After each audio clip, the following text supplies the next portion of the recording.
Halo guys, apa kabar? Hari ini saya akan membahas saham FAST, yaitu emiten pemegang waralaba ayam KFC.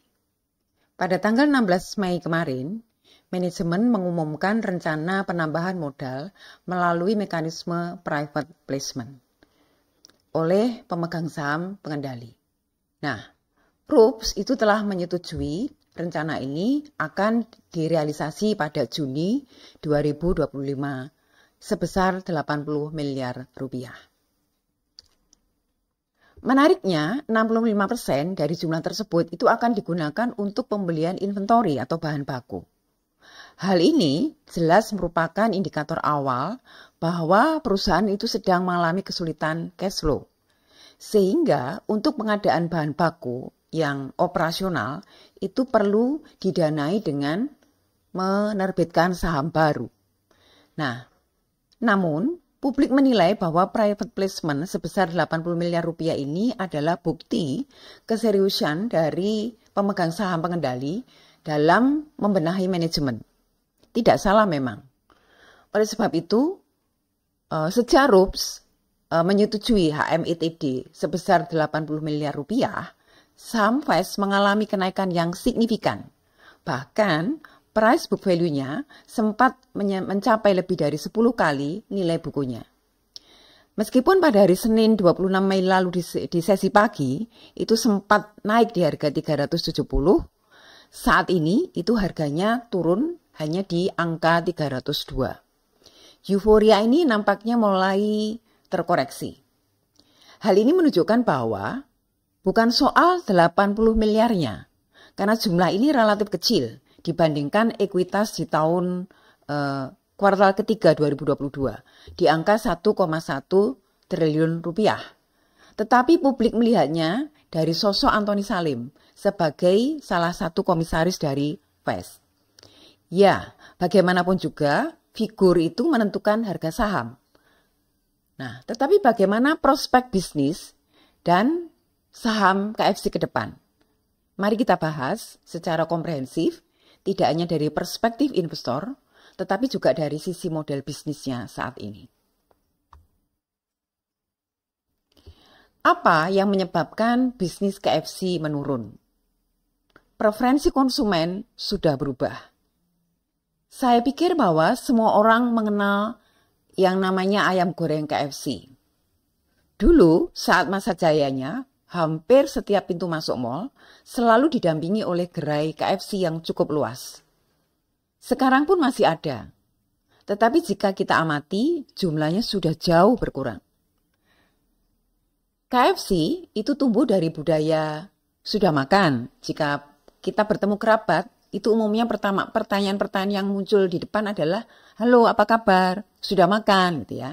Nah, terus kemudian ikuti dengan ajaan, yuk makan dulu. Nah, dan KFC itu biasanya menjadi solusi cepat dan mewah waktu itu untuk makan nasi ayam goreng ya, untuk makan ringan ya dengan lauk ayam goreng yang sudah istimewa pada waktu itu.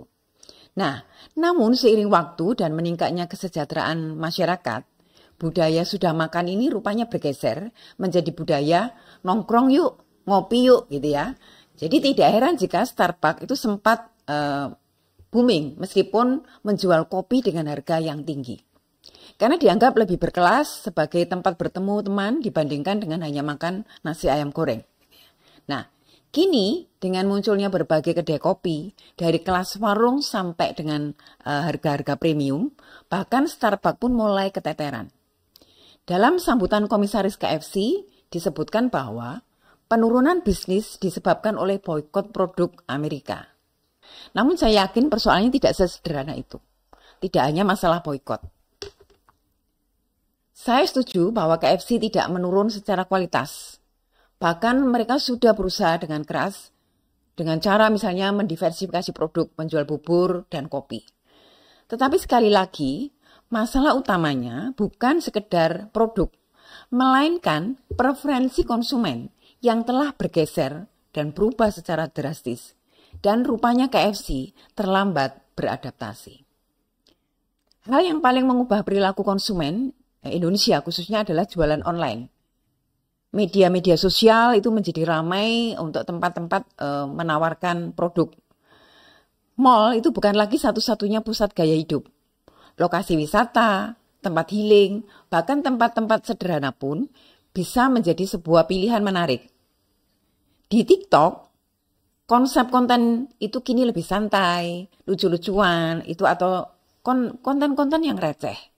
Tapi banyak orang rela demi untuk mendapatkan viewers, exposure ataupun peluang bisnis. Nah, tren pun cepat berubah dari goyang ubur-ubur ke tren velocity. Sebagai generasi yang lebih senior, saya kadang heran melihat keponakan-keponakan saya mengikuti tren velocity. Tapi itulah realita. Setiap zaman punya budaya dan punya cara bisnis yang berbeda-beda. Persaingan bisnis yang semakin keras membuat umur tren semakin pendek. Sepertinya model bisnis KFC itu sudah tergulung oleh cepatnya perubahan tren dan preferensi konsumen yang terlambat disadari oleh KFC. Model bisnis franchise akan menurun cepat ketika pertumbuhan cabang baru berhenti. Pada bagian sebelumnya kita telah membahas dan mendiskusikan bagaimana perubahan perilaku konsumen KFC. Sekarang mari kita lihat bagaimana perjalanan bisnis KFC secara lebih detail. Penurunan laba sejak 2020. Kemungkinan besar hal ini adalah kombinasi dari beberapa faktor. Yang pertama tentu efek pandemi COVID-19, lockdown, pembatasan operasional, itu tentu mengguncang bisnis termasuk KFC. Kemudian kenaikan biaya operasional, upah, bahan baku. Lalu saturasi pasar. Jumlah gerai sudah banyak, tetapi pertumbuhan konsumen itu stagnan. Dan dampaknya adalah margin usaha menurun, dan itu tentu menyebabkan rugi dan tidak bisa membayar dividen. Masalah perusahaan franchise yang sudah mendekati jenuh adalah ketergantungan pada ekspansi gerai baru. Profitabilitas itu ditopang oleh penambahan gerai. Mengapa? Pertama, ada initial franchise fee, ada royalty fee, supply chain margin dari pembukaan gerai baru. Dan tanpa pertumbuhan outlet baru, tentu revenue stagnan, sementara biaya tidak bisa dipertahankan tetap dan berkecenderungan naik. Nah, dalam teori growth through expansion model, banyak perusahaan franchise mengandalkan pertumbuhan top line atau revenue lewat jumlah gerai. Bukan peningkatan produktivitas per gerai. Nah, ini yang menjadi masalah. Dalam kasus KFC, meningkatkan produktivitas gerai itu cukup sulit karena area cakupannya yang relatif sempit atau tetap. Dan ruang outletnya memang terbatas sehingga mereka dengan cepat mencapai titik jenuh. Nah, jika ekspansi outlet dipaksakan di area padat, justru akan terjadi kanibalisme antar outlet.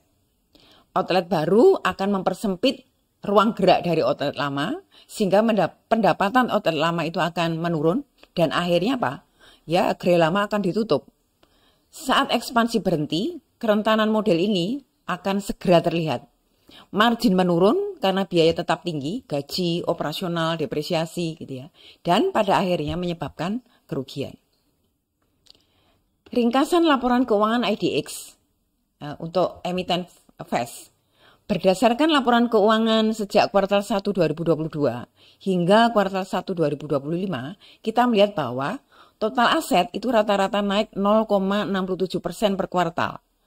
Total aset kuartal 1 2025 sebesar 3,794 triliun. Sementara ekuitas rata-rata turun minus 7,13% per kuartal. Ekuitas kuartal 1 2025 itu sebesar 84 miliar rupiah. Revenue ada kenaikan rata-rata sebesar 1,59% per kuartal. Revenue kuartal 1 2025 sebesar 1.200 miliar. Dan net income kuartal 1 2025 itu minus 43 miliar, artinya perusahaan merugi. Gross profit margin negatif, menunjukkan bahwa secara operasional perusahaan juga mengalami kerugian. Dan ini menunjukkan sebuah warning yang sangat serius, karena ketika gross profit margin negatif, keberlanjutan perusahaan itu menjadi sebuah pertanyaan besar. Fakta-fakta ini mendukung kesimpulan bahwa pertumbuhan revenue saja tidak cukup untuk mencegah kerugian, karena masalahnya bersifat struktural dan operasional. Apakah private placement 80 miliar rupiah itu akan menyelamatkan? Private placement adalah penambahan modal melalui penerbitan saham baru kepada investor tertentu. Biasanya dana ini digunakan untuk menambah ekuitas sehingga leverage berkurang dan meningkatkan kesehatan keuangan perusahaan. Dan yang berikutnya adalah mendapatkan dana segar untuk modal kerja, restrukturisasi atau ekspansi. Jadi sebenarnya bukan untuk operasional. Nah, namun di sisi lain burn rate-nya tinggi. Dengan kerugian 43 miliar rupiah per kuartal, dana 80 miliar rupiah itu habis dalam waktu kurang dari 6 bulan jika tidak ada perbaikan struktural. 63% dana untuk inventory. Mengalokasikan 50,4 miliar untuk bahan baku menunjukkan bahwa kas mengalami tekanan yang serius. Ini adalah sinyal, peringatan, bukan bahwa ini bukan sebuah ekspansi yang sehat. Yang berikutnya tidak menyelesaikan akar masalah. Jika dana hanya digunakan untuk menutup kebutuhan operasional, maka private placement hanya menunda kebangkrutan. Dilusi saham.